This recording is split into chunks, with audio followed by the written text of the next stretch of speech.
नमस्ते प्यारे बच्चों, कैसे हैं आप सभी। आशा करती हूँ आप सभी स्वस्थ हैं, सुरक्षित हैं और साथ में खुश होकर अभ्यास कर रहे हैं। आज हम हल करने वाले हैं हमारी हिंदी की कार्यपत्रिका क्रम संख्या 142A, जो कि आपको मिली है 27 दिसंबर 2021 को। कक्षा आपकी 5वीं है, जो भी सेक्शन है आप यहाँ पर लिखेंगे।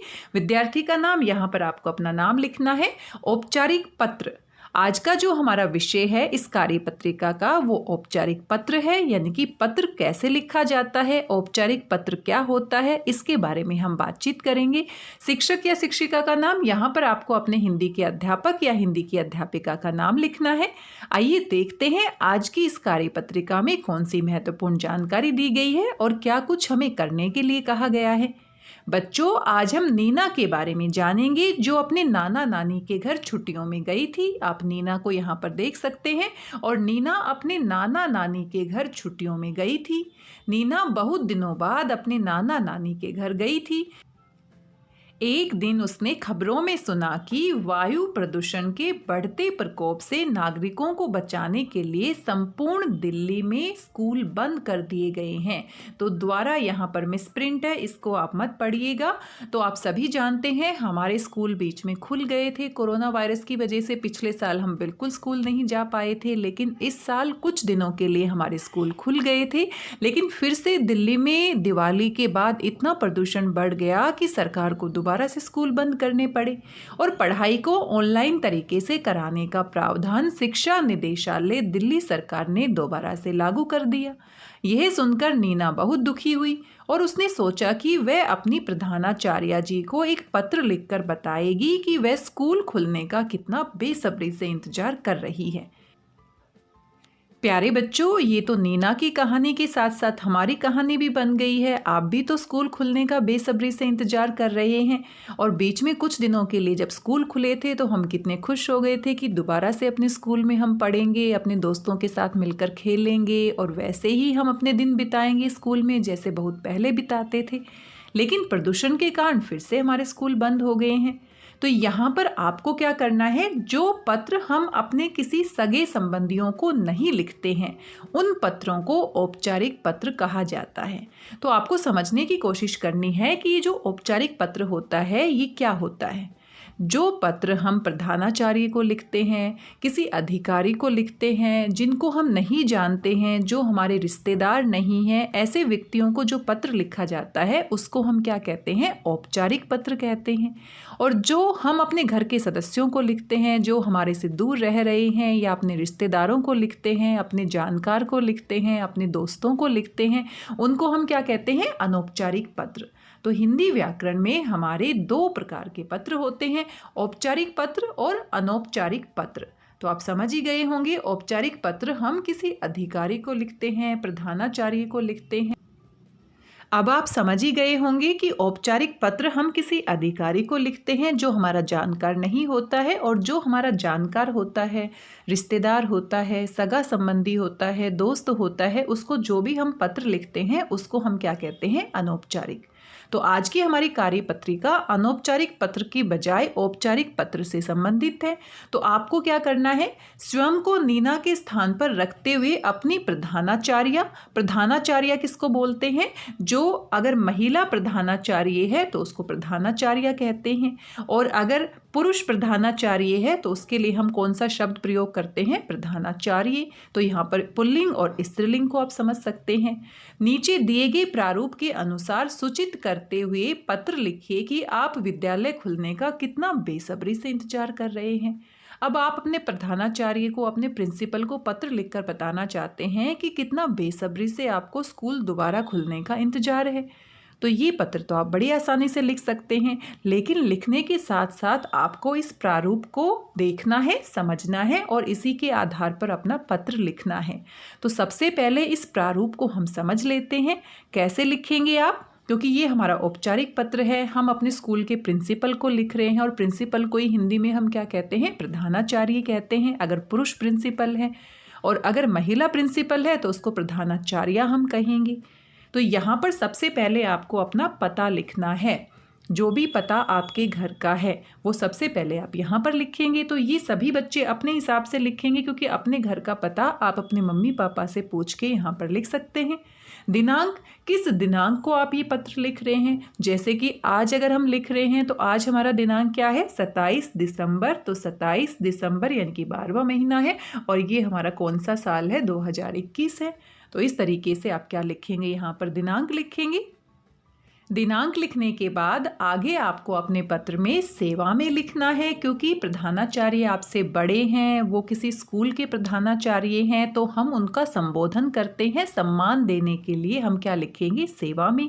प्रधानाचार्य और प्रधानाचार्य, तो आपको ये दोनों शब्द नहीं लिखने। अगर पुरुष प्रधानाचार्य है तो सिर्फ आप क्या लिखेंगे, प्रधानाचार्य, और अगर महिला प्रधानाचार्य है तो क्या लिखेंगे, सिर्फ प्रधानाचार्य। तो यहाँ पर दोनों शब्द लिखे गए हैं आपको समझाने के लिए, लेकिन आपने सिर्फ एक लिखना है, सेवा में प्रधानाचार्य जी।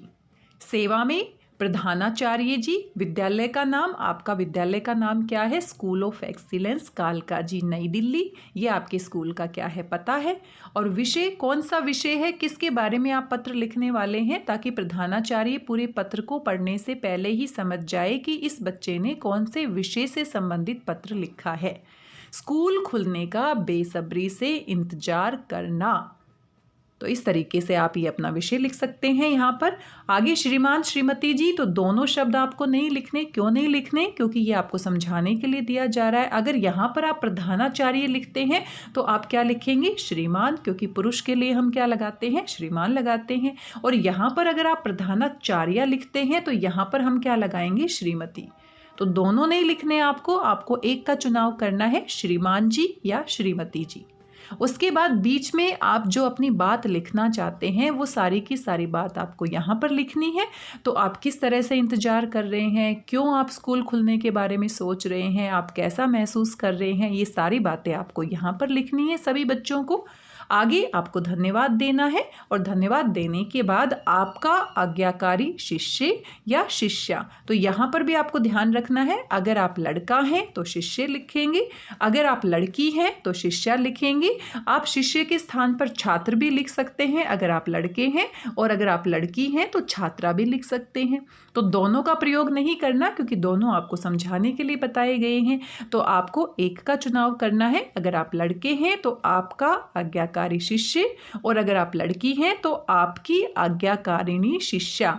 क्योंकि लड़की है तो इसका लिंग बदल जाएगा, तो आपको ध्यान रखना है। अगर आप लड़की हैं तो आप क्या लिखेंगी, आपकी आज्ञाकारिणी। ध्यान से देखिए, आज्ञाकारिणी, क्योंकि बहुत सारे बच्चे इसको आज्ञाकारी ही लिख देते हैं, लड़कियां हैं लेकिन फिर भी आज्ञाकारी लिख देती हैं।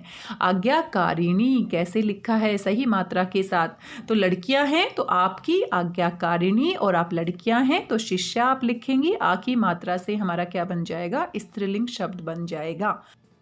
आपकी आज्ञाकारिणी शिष्या या छात्रा भी आप लिख सकती हैं। और नीचे आपको अपना नाम लिखना है, जो भी आपका नाम है। आप कक्षा भी लिख सकती हैं, रोल नंबर भी लिख सकती हैं। तो ये प्रारूप है, इसको आपको ध्यान से समझना है, और समझने के बाद इसी के आधार पर आपने अपना पत्र लिखना है प्रधानाचार्य को, और साथ में बताना है कि आप कितना बेसब्री से इंतजार कर रहे हैं। प्यारे बच्चों, ये पत्र आपको खुद लिखना है। मैंने आपको समझा दिया है कैसे लिखना है, लेकिन हमेशा की तरह मैं आपकी थोड़ी और मदद कर देती हूँ। मैं आपको लिखकर बता देती हूँ कैसे आपको ये पत्र पूरा लिखना है, लेकिन आपको मेरी नकल नहीं करनी है। जैसा कि मैं हमेशा कहती हूँ, आपको खुद से अपने मन की बातों को अच्छे तरीके से लिखना है। आप यहाँ से मदद ले सकते हैं। आइए देखते हैं मैंने कैसे इसको लिखा है। आइए देखते हैं आपको इसे कैसे लिखना है। यहाँ पर सबसे पहले आपको पता लिखना है, और पता मैंने नहीं लिखा है क्योंकि आप सभी जानते हैं आपके घर का पता क्या है। और अगर आप अपने घर का पता नहीं भी लिखते हैं तो कोई बात नहीं, क्योंकि स्कूल में आप एक कक्षा में पढ़ते हैं और कक्षा में आपका एक रोल नंबर है, एक नाम है। तो आप यहाँ पर पता नहीं भी लिखेंगे तो भी चल जाएगा, अगर लिख देते हैं तो भी अच्छी बात है। तो सभी बच्चे अपने घर का पता अपने मम्मी पापा से पूछेंगे और यहाँ पर लिखेंगे। आगे आपको क्या लिखना है, सेवा में लिखना है। श्रीमान प्रधानाचार्य जी, अगर पुरुष प्रधानाचार्य हैं तो श्रीमान लगाएंगे, प्रधानाचार्य जी लगाएंगे। स्कूल ऑफ एक्सीलेंस कालका जी, नई दिल्ली, ये आपके स्कूल का पता है। विषय आपका क्या है, विद्यालय खुलने का बेसब्री से इंतजार, और बीच में आप यहाँ पर दिनांक भी लिख सकते हैं और दिनांक को आप नीचे भी लिख सकते हैं। तो दिनांक आप पते के बिल्कुल ठीक नीचे भी लिख सकते हैं, यहाँ पर आप दिनांक लिख सकते हैं। और आज हमारा दिनांक क्या है? आज हमारा है 27 दिसंबर 2021। तो इस तरह से आप यहाँ पर दिनांक लिख सकते हैं। दिनांक को आप नीचे भी लिख सकते हैं। दिनांक को आप पते के ठीक नीचे भी लिख सकते हैं और साथ में जहाँ पर नीचे आप अपना नाम लिखेंगे वहाँ पर भी लिख सकते हैं। तो इसके लिए आपको परेशान होने की आवश्यकता नहीं है। विद्यालय खुलने का बेसब्री से इंतजार, ये आपका विषय है। और आगे हम कैसे लिखेंगे इसको, आगे आप देख सकते हैं। ये हमने पूरा का पूरा अपनी मन की बातें यहाँ पर लिख दी हैं। क्या क्या लिखी है आइए देख लेते हैं। आगे हमने लिखा है श्रीमान जी। और श्रीमान जी क्यों लिखा है? क्योंकि हमने ऊपर क्या लिखा था? प्रधानाचार्य। अगर प्रधानाचार्य लिखते, अगर महिला के लिए प्रयोग करते तो श्रीमती जी आपको लिखना था। तो दोनों नहीं लिखना, श्रीमान श्रीमती दोनों नहीं लिखना, सिर्फ एक लिखना है। सविनय निवेदन यह है कि मैं आपके विद्यालय की 5वीं अ कक्षा की छात्रा हूँ। अगर आप लड़की हैं तो मैंने लड़की मानकर इस पत्र को लिखा है। अगर आप लड़के हैं तो आपके विद्यालय का 5वीं अ कक्षा का छात्र हूँ। जो भी आपका सेक्शन है, ए है तो अ लिख सकते हैं, बी है तो ब लिख सकते हैं। 2 सालों से कोरोना वायरस की वजह से हमारे स्कूल बंद हैं। बीच में कुछ दिनों के लिए स्कूल खुले थे तो मैं बहुत खुश हो गई थी कि अब फिर से हम स्कूल जाएंगे और अपने अध्यापकों से वैसे ही पढ़ेंगे जैसे पहले पढ़ते थे। लेकिन अचानक से फिर स्कूल बंद हो गए। और किस कारण से बंद हो गए? प्रदूषण के कारण। तो ये बात भी आप यहाँ पर लिख सकते हैं कि अचानक से प्रदूषण बढ़ने के कारण दिल्ली में फिर से सरकारी स्कूलों को बंद कर दिया गया है। ऑनलाइन कक्षाओं में हम पढ़ाई तो कर रहे हैं, लेकिन जो पढ़ाई स्कूल में होती है वह ऑनलाइन कक्षाओं में नहीं हो पाती। मैं अपने विद्यालय का फिर से खुलने का बेसब्री से इंतजार कर रही हूँ। मैं फिर से अपने विद्यालय आकर अपने दोस्तों के साथ खेलना चाहती हूँ, उनके साथ मिलकर पढ़ना चाहती हूँ। आशा करती हूँ जल्दी ही मेरा विद्यालय फिर से खुल जाएगा। और धन्यवाद देना ना भूलें। आप धन्यवाद भी लिख सकते हैं और सधन्यवाद भी आप लिख सकते हैं। प्यारे बच्चों, ये मैंने अपने हिसाब से आपको समझाने के लिए लिखा है। अगर आपके मन में कोई नई बात है तो वो भी आप यहाँ पर लिख सकते हैं। और नीचे आपको क्या लिखना है आप अच्छे से जानते हैं, आपकी आज्ञाकारिणी शिष्या। आज्ञाकारिणी क्यों लिखना है? क्योंकि आप लड़की हैं तो आज्ञाकारिणी लिखेंगे और लड़का है तो आज्ञाकारी लिखेगा। किंजल सिंह यहाँ पर नाम है तो इस नाम को आप इस लाइन के नीचे भी लिख सकते हैं। कक्षा आपकी 5वीं है और रोल नंबर भी आप लिख सकते हैं। और जिस दिनांक की बात हम कर रहे हैं, जो ऊपर लिखना आप भूल गए हैं, तो यहाँ पर भी नीचे आप क्या लिख सकते हैं? दिनांक लिख सकते हैं। या तो आप नीचे लिख दीजिए या फिर आप ऊपर लिख दीजिए, दोनों में से कहीं पर भी आप लिख सकते हैं। तो ये हमारा एक छोटा सा पत्र था। इस तरीके से आपको लिखना है, इन सभी बातों का ध्यान रखना है। और साथ में आपके मन में कोई नई बात है तो वो भी आप यहाँ पर लिख सकते हैं। तो सभी बच्चे अपने हिसाब से किस तरीके से आप बेसब्री से इंतजार कर रहे हैं, कौन कौन सी बातें आपके मन में चल रही हैं, वो सारी बातें आपको पत्र के माध्यम से लिखकर अपने प्रधानाचार्य को बतानी है। तो आशा करती हूँ आपको अच्छे से समझ में आ गया होगा। आप इसको अच्छे से लिख लेंगे। अब आप सभी को ये पत्र पूरा करना है और साथ में सभी नियमों का पालन करना है। इस प्रारूप को ध्यान में रखना है। और साथ में आप समझ ही गए होंगे चित्र को देखकर, यहाँ पर एक गतिविधि दी गई है। यहाँ पर कुछ बच्चे हैं और इन बच्चों को ध्यान से देखिए, इनके बीच में क्या बातचीत हो रही है, इनके संवाद को आपने लिखना है। और यहाँ पर गतिविधि के बारे में आप पढ़ सकते हैं। प्यारे बच्चों, साथ दिए गए चित्र को ध्यान से देखिए। आपको क्या लगता है कि चित्र में दिख रहे बच्चे क्या बातें कर रहे होंगे? अनुमान लगाकर उनके संवाद यानी बातचीत को ऊंची आवाज में बोलिए और अपनी कॉपी में लिखिए। और साथ में आपके माता पिता के लिए भी सुझाव दिए गए हैं। बच्चों को बताइए कि पत्र कब और क्यों लिखा जाता है। बच्चों के साथ अपने पत्र लेखन का अनुभव भी साझा कीजिए। आप अपने मम्मी पापा से भी बातचीत कर सकते हैं। जब वो स्कूल में थे तो वो कैसे पत्र लिखते थे, या फिर उन्होंने अपने आम जीवन में अगर कहीं किसी कार्यालय में जाना है, कोई काम करवाना है, कोई सरकारी विभाग में जाना है, तो अगर उन्होंने कोई पत्र लिखा है तो आप उनसे बातचीत करके पूछ सकते हैं। और भी महत्वपूर्ण जानकारी उनसे बातचीत करके आपको मिल सकती है। तो बच्चों, आपको कार्यपत्रिका मजेदार लगी ने? अब बताइए कि आज आपने क्या नया सीखा। तो आज हमने औपचारिक पत्र के बारे में सीखा कि किस तरीके से हम प्रधानाचार्य को अपने मन की बात बता सकते हैं पत्र के माध्यम से। लेकिन पत्र लिखने का तरीका आपको सही तरीके से पता होना चाहिए।